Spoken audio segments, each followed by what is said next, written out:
All right, let's jump right in. Today, we're going to talk about something that connects every single one of us, but at the same time makes each of us totally unique: the science of our blood. You probably know your blood type, right? Maybe you saw it on a medical form or found out when you donated blood. It's just a letter, maybe a plus or a minus sign. But have you ever stopped to think about what that simple label really means? Well, it's basically your body's unique signature. Think of it as a secret code that's written on every single one of your red blood cells. And in this explainer, we're going to crack it together.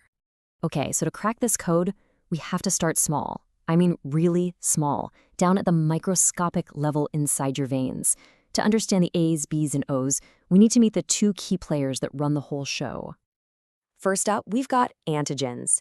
Just picture these little molecules sticking to the surface of all your red blood cells.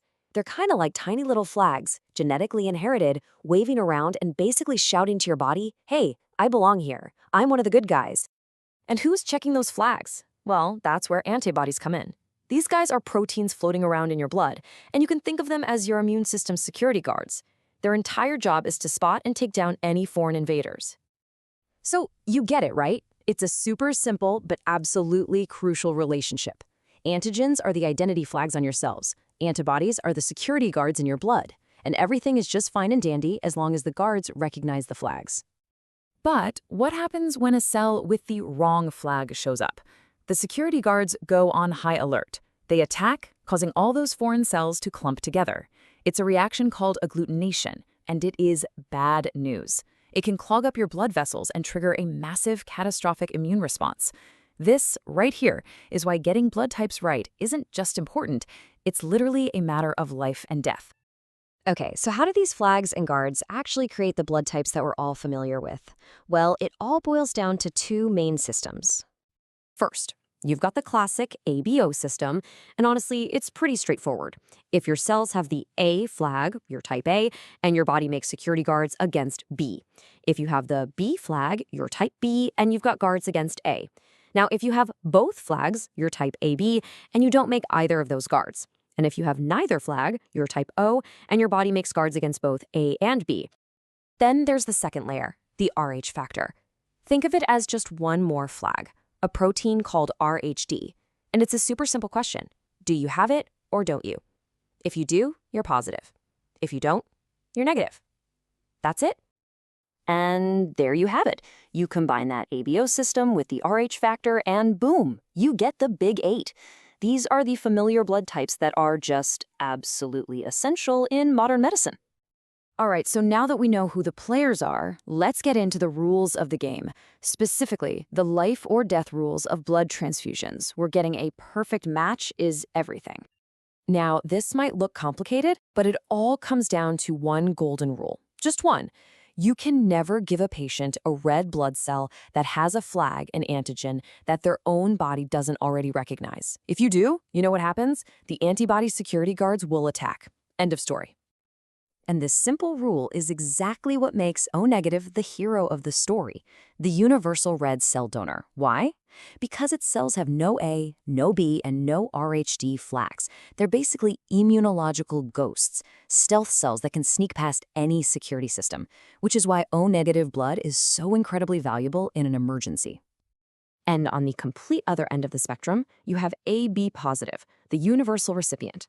Since their own cells have all three flags, A, B, and RhD, their body doesn't bother making any of the corresponding security guards. Their immune system is trained to see every flag as friendly, so they can safely receive red cells from pretty much anyone. So where does this biological code even come from? How is it written in the first place? Well, it all comes down to genetics. It's a blueprint handed down to us directly from our parents.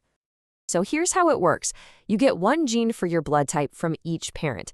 The genes for A and B are dominant, while the gene for O is recessive.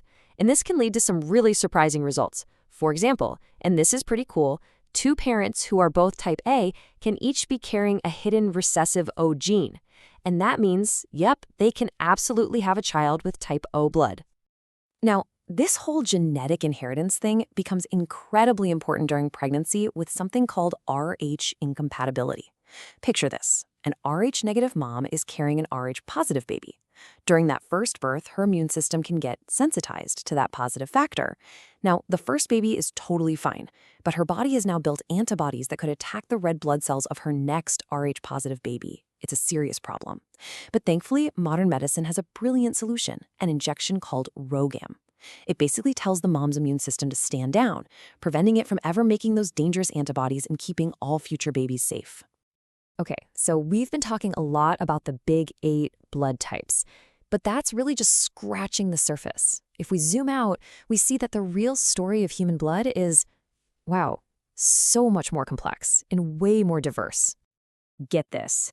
Scientists have identified more than 600 different antigens on our red blood cells. Over 600.